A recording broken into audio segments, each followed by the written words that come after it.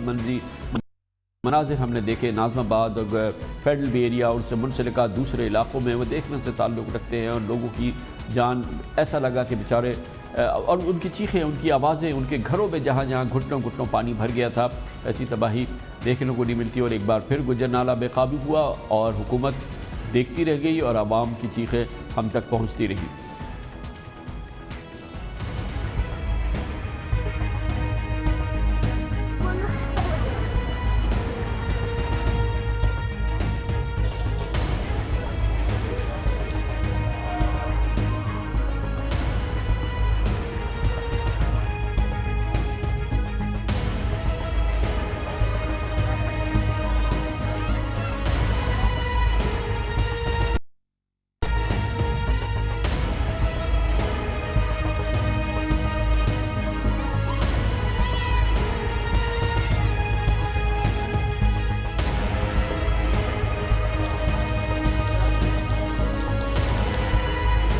یقیناً یہ تو کراچی کے شہریوں کے لیے مصیبت کا عالم ہے، جو کہ مختلف علاقوں میں، اور جس میں میں نے آپ کو کہا کہ ڈیفنس کے علاقے، ڈی ایچ اے کے علاقے بھی شامل ہے، وہاں یہ منظر رہا ہے، لیکن اس کے ساتھ ہی یقیناً گزشتہ سالوں کے مقابلے میں جو شہر کی بڑی شاہراہیں ہیں وہاں پہ پانی ضرور جمع ہوتا ہے، لیکن وہاں پہ اب نکاسی کا سامان بھی ہے، اور وہ نکاسی بھی ہم نے دیکھی ہے بڑی شاہراہوں پہ یقیناً گزشتہ سالوں کے مقابلے میں بہتر کیفیت رہی ہے، خاص طور پر شاہراہ فیصل اور شہر کی دوسری کئی بڑی شاہراہیں، مگر اس شہر کراچی میں جس کی آبادی 2.25 کروڑ ہے، ایسی شاہراہیں ہیں جہاں پر کہ آپ نے دیکھا کہ اطمینان بخش صورتحال رہی، شروع میں پانی ضرور بھر گیا لیکن نکاسی بھی ہوئی۔ اس مجموعی صورتحال میں بات کرنے کے لیے ایک بار پھر ہمیں جوائن کر رہے ہیں صوبائی وزیر اطلاعات و نشریات اور وزیر بلدیات جناب ناصر حسین شاہ۔ بہت بہت شکریہ ناصر حسین شاہ صاحب، آپ نے ہمیں جوائن کیا ہے۔ آپ بتائیے آپ کے پاس کیا تازہ ترین معلومات ہے آج کے حوالے سے، خاص طور پہ جو ہمارے پاس یہ جو نئے ویڈیوز آ رہے ہیں ناظم آباد، فیڈرل بی ایریا وغیرہ سے، اور اوورآل مجموعی صورتحال کیا ہے پچھلے 3 دن کے حوالے سے؟ بسم اللہ الرحمن الرحیم، اللہم صلی علی محمد و آل محمد۔ خان صاحب، سب سے پہلے تو جن بھائی بہنوں کو یہ مسائل درپیش آئے ان سے میں معذرت خواہ ہوں، اور میں کسی کے اوپر یہ رسپانسبلٹی نہیں کہتا کہ یہ کے ایم سی نالے صاف کرانے تھے، ڈی ایم سی نے، اس کی ذمہ داری ہم لیتے ہیں کیونکہ سندھ گورنمنٹ میں ہے، اور یہ ہماری ذمہ داری ہے کہ اگر وہ کوئی اور ادارہ بھی کام صحیح نہیں کر رہا تو اس سے بھی کام ہم نہیں لینا ہے۔ میں صرف یہ عرض کروں کہ جس طرح آپ نے خود ابھی فرمایا کہ بہت جو بڑی شاہراہیں ہیں کچھ وہ بہتر رہیں، کیونکہ یہ پہلے نہیں ہوتی تھی، تھوڑی بارش ہوتی تھی تو رک جاتی تھی، کئی دن تک بھی مفلوج ہو جاتی تھی یہاں کی ٹریفک۔ یہ کچھ کام کیا ہم نے جس کی وجہ سے یہ آج بڑی شاہراہیں موٹریبل بھی رہیں اور دیگر بھی بہت ساری فیسلٹیز سامنے آئیں۔ علاقوں میں یہ مسائل آئے وہاں پر بھی انشاءاللہ بہتری اب بھی آ چکی ہے۔ اس وقت اگر آج اس ٹائم کی بات کریں 2-3 گھنٹوں میں پانی وہاں سے اتر گیا ہے، لیکن کچھ جگہوں پہ ہے جن سے ہم معذرت بھی کرتے ہیں۔ یہ جو ہم نے صفائی کا کام کروانا تھا، جو ورلڈ بینک کے ساتھ ایک ہمارا ایم او یو ہوا، وہ ہم نے 15 مئی کو شروع کرنا تھا اور وہ جون میں اس نے ختم ہونا تھا، لیکن کووڈ کی وجہ سے تھوڑا ڈیلے ہوا، لیکن اس کے باوجود ہم نے اس کو شروع کیا ہے۔ 25-30% نالوں کی صفائی ہوئی ہے، ابھی 70% رہتی ہے۔ پہلی دفعہ یہ ٹرانسپیرنٹ اور بہتر طریقے سے ان کی یہ صفائی کی جا رہی ہے، کیونکہ اس میں ہم نے جو طریقہ کار رکھا ہے اس میں کے ایم سی بھی آن بورڈ ہے، ورلڈ بینک کے اشتراک سے جو سویپ کا ادارہ ہے وہ بھی، اور پھر نیس پاک کو بھی اس میں انوالو کیا ہے۔ پہلے کی طرح نہیں ہے کہ کسی کو ٹھیکہ دیا اور اس نے کچھ صاف کیا اور پھر آ کے بتا دیا ہو گیا۔ اب جو نالوں سے نکالا جائے گا وہ لینڈ فل سائٹ پہ پہنچے تو پھر ہی اس کو پیمنٹ ملے گی۔ یہ کب ہوں گے؟ جی یہ جب 70% نالے صاف ہونا باقی ہیں، جی وہ کب تک، اس کیا ٹارگٹ رکھا ہے؟ وہ کام دیکھیں ہو رہا ہے اس میں، میں بتا رہا ہوں آپ کو، اس میں ہم نے کیونکہ ٹائم لیٹ ہو گئے تھے تو سب سے پہلے جو چوکنگ پوائنٹ ہیں ان نالوں کے ان کو صاف کیا، اور اس کے بعد دیگر ان کو صاف کیا جا رہا ہے، اور اگست کے اینڈ تک یہ مکمل طور پر صاف ہوں گے، اور یہ اس کا ایک کمپوننٹ ہے۔ صفائی کے بعد اس کا پراپر سسٹم بنائیں گے تاکہ دوبارہ پھر ان میں یہی کچرا نہ چلا جائے، پھر یہ جو ہے چوک نہ ہو جائیں، تو اس کا بھی پورا ہم نے بنایا، کیونکہ یہ ورلڈ بینک کا لون ہے۔ سندھ گورنمنٹ نے پرائرٹی دی تھی کہ واٹر اینڈ سیوریج بورڈ کے ادارے کے بہت ایشوز ہیں یہاں پہ، سیوریج کے، ڈرینیج کے، تو اس کا ایک پورا پلان بنایا ہے کراچی کا، جس کا پہلا کمپوننٹ یہ تھا، اور یہ ڈیلے ہو گیا تھا کووڈ-19 کی وجہ سے، ورلڈ بینک والے یہاں نہیں آ سک رہے تھے، تو اسی لیے اسی کمپوننٹ میں سندھ گورنمنٹ نے ابھی یہ سی ایم سندھ مراد علی شاہ صاحب نے خصوصی فنڈ دیا ہے، بعد میں وہ ایڈجسٹ ہو جائے گا جب وہاں سے ہمیں پہلی ٹرانچ ملے گی۔ تو اس دفعہ پراپر کام ہوا، لیکن بدقسمتی سے لیٹ شروع ہوا، اس وجہ سے یہ پہلے ہو جانا چاہیے تھا۔ ہم وہ کوتاہی بھی مانتے ہیں کہ ہم نے، اگر وہ ورلڈ بینک کا ایشو تھا تو جس طرح اب سندھ گورنمنٹ نے پیسے دیے، یہ 1 ماہ پہلے ہم دے دیتے، تو یہ تھوڑا بہت بھی جو ایشو ہے، یہ سمجھائیے گا شاہ صاحب، یہ سمجھائیے گا کہ جو کنٹرولمنٹ کے علاقے ہیں جہاں پہ جو مسائل آتے ہیں، چاہے وہ ڈی ایچ اے ہو، چاہے دوسرے کنٹرولمنٹ کے علاقے ہیں، میں جاننا چاہتا ہوں کہ آپ وزیر بلدیات ہیں، حکومت ہے، کیا آپ لوگ بالکل لا تعلق رہتے ہیں؟ یہ صرف کنٹرولمنٹس کا کام ہوتا ہے کہ وہ صاف کریں، نہ کریں یا نہ کریں، اور شہر کا یہ اتنا بڑا حصہ ہے، چاہے ڈی ایچ اے ہو چاہے دوسرا علاقہ ہو، آپ لوگ کس طرح سے کوآرڈینیٹ کرتے ہیں؟ کچھ کرتے ہیں، نہیں کرتے ہیں؟ یہ کیسے کام چلتا ہے؟ آپ کو پتہ ہے ڈی ایچ اے میں جس انداز سے شہر میں دوسری جگہ تو نالے ہیں، یہ تو سڑکیں بیچ سے کھدی ہوئی ہیں، پوری بڑی بڑی سڑکیں کھدی جس پہ گاڑی چل ہی نہیں سکتی، کہ اس سے پانی نکالنے کا انتظام کیا گیا ہے۔ عجب کیفیت ہے۔ جی آپ بالکل صحیح فرما رہے ہیں، یہ جو کنٹونمنٹ کے ادارے ہیں یا ڈی ایچ اے ہے، یہ ویسے تو ہمارے اس پہ نہیں آتا، لیکن کوارڈینیشن ہمارا رہتا ہے۔ میری ابھی بھی ڈی ایچ اے کے جو ایڈمنسٹریٹر صاحب ہیں، بریگیڈیئر صاحب، ان سے 2-3 دن پہلے بات ہوئی کہ کہیں پہ آپ کو کوئی ایشوز ہیں جہاں پہ سندھ گورنمنٹ آپ کو سپورٹ کرے تو ہم اس کے لیے حاضر ہیں۔ اسی طرح کنٹونمنٹ کے موسٹلی علاقوں میں کام ہمارے لوگ کر رہے ہوتے ہیں، آپ کو ان کے ایریا میں ان کی، لیکن زیادہ تعداد آپ کو واٹر بورڈ کی گاڑی، K M C, D M C کے جو ڈی واٹرنگ کے لیے ونچنگ مشینز، وہ آپ کو نظر آئیں گی۔ ہم ہر جگہ، کیونکہ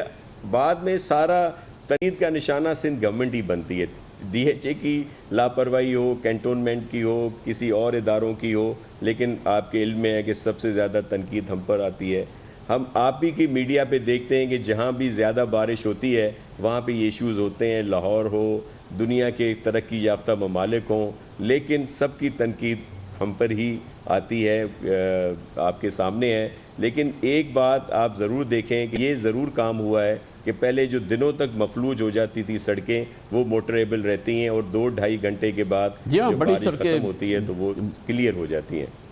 بڑی شاہراہیں یقیناً دیگر علاقوں میں بھی۔ بہت شکریہ جناب ناصر حسین شاہ ہمارے ساتھ موجود تھے۔ کمرشل بریک، اس کے بعد ذکر کریں گے پاکستان کو اگر آگے بڑھنا ہے، معیشت کو آگے بڑھنا ہے تو عوام کو ٹیکس دینا ہے، اور براہ راست ٹیکس دینا ہے، اور پاکستان اس میں پورے خطے میں، دنیا میں بھی بہت ہی پیچھے ہے۔ جو ہماری مجموعی قومی پیداوار ہے، اس سال بھی اس کے صرف 9% لوگ ٹیکس دیتے ہیں، یہ چیز سامنے آئی ہے۔ شبر زیدی صاحب آئے، نئی حکومت آ گئی، مگر یہ روش بدلی نہیں ہے۔ اس پر ایک بار پھر بات کریں گے چھوٹے سے وقفے کے بعد۔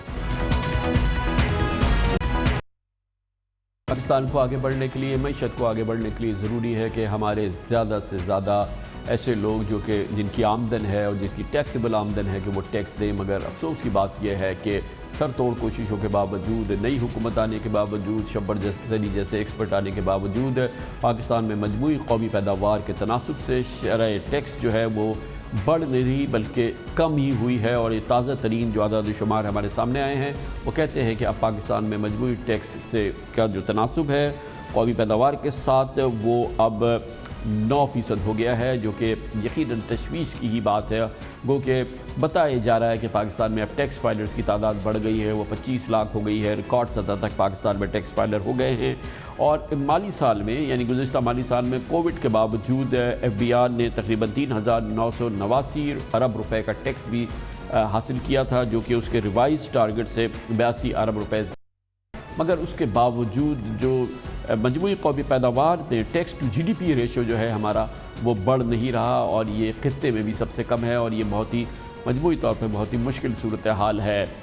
کہا جاتا ہے اخبارات اور جو تنقید نقاد ہیں وہ کہتے ہیں کہ اس کی ایک بڑی وجہ FBR کے نظام کی خرابی ہے، وہاں پر کرپشن ہے، مگر کیا صرف یہی وجہ ہے؟ اس کی ایک بار پھر وجہ جاننے کی کوشش کرتے ہیں۔ ہمارے ساتھ موجود ہیں سابق وزیر موصولات جناب ہارون اختر خان۔ بہت بہت شکریہ ہارون اختر خان صاحب، بہت تجربہ ہے آپ کا اس چیز کو، آپ نے بھی بڑی سرتوڑ کوشش کی آپ کے زمانے میں اور اس وقت تھوڑا سا ایک انچنگ اپ بھی ہوئی تھی، لیکن اوورآل اگر ہم دیکھیں تو یہ ہم اپنی تسلی کیا بالکل بہتری بھی ہم نہیں دیکھتے، کوئی ایک بہتر کیفیت جو ہوتی نظر آئے۔ ہمارا جو ٹیکس ٹو GDP ریشو ہے وہ کھسکتا نہیں ہے آگے کی طرف۔ آپ کے نزدیک 2-3 بڑی وجہ یہ کیا ہیں، وجوہات کیا ہیں اس کی؟ عمران خان صاحب دیکھیے، یہ ٹیکس ٹو GDP ریشیو ایک الٹیمیٹ ٹیسٹ ہوتا ہے ریونیو کلیکشن اتھارٹی کسی بھی ملک کا۔ اب میں یہ نہیں کہہ رہا کہ 2018 میں گیا تو اس وقت 11.1% تھا اور اب یہ 9% پہ آ گیا ہے، بٹ جب GDP بڑھ رہا ہوتا ہے تو اتنا ہی مشکل ہوتا ہے یہ ٹیکس ٹو GDP ریشیو بڑھانا۔ تو اگر GDP بڑھتے ہوئے ٹیکس ٹو GDP ریشیو بڑھ رہا ہے تو اس کا مطلب ہے کہ GDP گروتھ سے زیادہ ریونیو کی گروتھ ہو رہی ہے۔ اسی طرح جب GDP گروتھ نیچے آ رہی ہوتی ہے اور ٹیکس ٹو GDP ریشیو نیچے جانا شروع ہو جائے، اس کا مطلب ہے کہ ٹیکس ریونیو کلیکشن GDP کی ڈکلائن سے بھی زیادہ ڈکلائن ہو رہی ہے۔ So this is alarming and this situation has to reverse and that means کہ there major changes have to be brought in, اور یہ ادارہ یا یہ ریفارمز یا یہ گورنمنٹ جو کرنا چاہتی تھی ادارے کے ساتھ، میرا خیال ہے یہ فیل ہو گئی ہے، اس کو چینج کرنا ہے۔ اب آپ پوچھیں کہ ایک دو چیزیں کیا کرتے ہیں، میں ہمیشہ یہ کہتا ہوں، آئی تھنک پہلی چیز ہے لیڈرشپ۔ لیڈرشپ کو سلیکٹ کریں، جو بھی سلیکٹ کریں اس کے پیچھے کھڑے رہیں، اس کو کنٹینیوٹی دیں۔ آپ ابھی 2 سال میں 5ویں چیئرمین صاحب آئے ہیں، آپ ان کو بھی کہہ رہے ہیں کہ آپ 3 مہینے میں فارغ ہو جائیں گے، آپ ان کو ایک کنٹینیوٹی دیں، اس کے بعد ان کو پاورز دیں۔ یہ چیئرمین امپاورڈ نہیں ہے، چیئرمین ٹارگٹ ڈیلیور کرتا ہے، پوسٹنگ ٹرانسفر کوئی اور کر رہا ہے، ایسے ادارے نہیں چلتے۔ آپ چیئرمین کو رسپانسبلٹی دیں، اگر اس نے ڈیلیوری نہ کی اپنی ٹیم کے ساتھ تو پھر اس کو فارغ کریں، اور اس کے بعد ایک دفعہ اپوائنٹ کرنے تو گورنمنٹ کھڑی رہے، اس کو گورنمنٹ اس کو اون کرے، اس ادارے کو بیش کر کے اس کو ڈی مورلائز نہ کرے۔ یہ پہلی بات ہے۔ دوسری بات سب سے امپورٹنٹ ہے کہ اس کے ساتھ ساتھ اکانومی نے بھی چلنا ہے۔ اب آپ دیکھیے کہ لارج اسکیل مینوفیکچرنگ اپریل میں -20 پہ گئی ہے اور مئی میں -12۔ ٹھیک ہے کووڈ تھا اور اس سے 9 مہینے پہلے بھی -6% ایوریج کیا۔ Some thing is wrong. جس طرح آپ نے کنسٹرکشن پیکج دیا ہے اور بہت اچھا پیکج دیا ہے گورنمنٹ نے، وہ اچھی چیزیں کی ہیں، اسٹیٹ بینک نے اچھی چیزیں کی ہیں، وہی ساری مینوفیکچرنگ سیکٹر کو کریں، because that creates jobs and that creates revenue. اور ایک پوائنٹ میں آپ کو بتاتا ہوں کہ اس سے یہ نظر آتا ہے، لیکن ایک امپورٹنٹ بات یہ ہے کہ ایک چیز ہمیں سامنے رکھنی پڑے گی اور ہمیں اس کا جو ایک یقیناً اس کو مد نظر رکھنا ہوگا کہ ٹھیک ہے کہ گزشتہ مالی سال کے آخری 3-4 مہینے جو تھے وہ کووڈ کی نظر ہو گئے اور یقیناً بہت ساری چیزیں ڈیریل ہو گئی ہیں، پھر ہمارا امپورٹ بہت بری طرح سے کمپریس ہوئی ہے، تو اس سے جو ریونیوز آتے ہیں وہ کافی حد تک کم ہو گئے ہیں۔ تو لیکن اب آئندہ سال جو ہے جس کا اب آغاز ہوا ہے، یہ پھر ایک اوپننگ فراہم کر رہا ہے، کیونکہ اب لگ رہا ہے کہ ماشاءاللہ چیزیں بیک آن ٹریک آ رہی ہیں کہ ہم اس کو ایک نئی طریقے سے آگے لیں۔ آپ نے ایک بڑی امپورٹنٹ بات کی ہے کہ جس ادارے کے 5 سربراہ چینج ہو گئے ان 2 سال میں، اس سے آپ ایکسپیکٹ کیا کریں گے؟ تو ابھی تو آپ نے کہا ایک تو چیز یہ امپورٹنٹ ہے، باقی کیا چیزیں جو کہ ادارہ کر سکتا ہے جو کہ یہ ادارہ نہیں کر رہا، لوگوں کو انکریج کرنے کے لیے، یہ فیسیلیٹیٹ کرنے کے لیے کہ وہ ٹیکسز دیں؟ سب سے پہلے یہ جو 3 مہینے کی سوٹ ہینگ کر رہی ہے چیئرمین جو آپ نے اپوائنٹ کیا، یہ سوٹ ختم ہو۔ دوسرا اگین آئی ایم ریپیٹنگ، اپنی ٹیم وہ لے کے آئے، اگر ہے تو بڑی اچھی بات ہے، اگر نہیں ہے تو وہ اپنی ٹیم لے کے آئے، اس کو اکاؤنٹیبل چھوڑیں۔ اس کے علاوہ ایک میں ہمیشہ کہتا ہوں کہ اتنی بڑی پارٹی ہے، اس کو ایک فل ٹائم ریونیو منسٹر نہیں مل رہا پورے پاکستان کے ساتھ۔ FBR کو پولیٹیکل انٹرفیئرنس سے شیلڈ کرنے کے لیے آپ ایک فل ٹائم ریونیو منسٹر لیں۔ اس کے ساتھ ساتھ اکانومی کو بوسٹ دیں، جس طرح آپ نے کنسٹرکشن پیکج دیا، آپ مینوفیکچرنگ کا پیکج لے کے آئیں۔ ایک لاسٹ پوائنٹ بڑا امپورٹنٹ ہے، آپ دیکھیے 2 ایمنسٹی اسکیم میں $15 بلین کے ایسٹس ڈکلیئر ہوئے ہیں باہر کے ملک میں، اب وہ تو ڈاکیومنٹڈ ہے نا، کیوں نہیں واپس آ رہے؟ اس کا مطلب ہے the fear اور انٹیمیڈیشن اتنی پیدا ہو گئی ہے بزنس کمیونٹی میں کہ وہ اپنا پیسہ دکھا نہیں رہا، پاکستان میں بھی اور باہر سے بھی نہیں لے کے آ رہا ہے۔ اس کو آپ اس فیئر اینڈ انٹیمیڈیشن کو ختم کریں۔ یہ نیب میں جو ریفارم آ رہے ہیں، ایک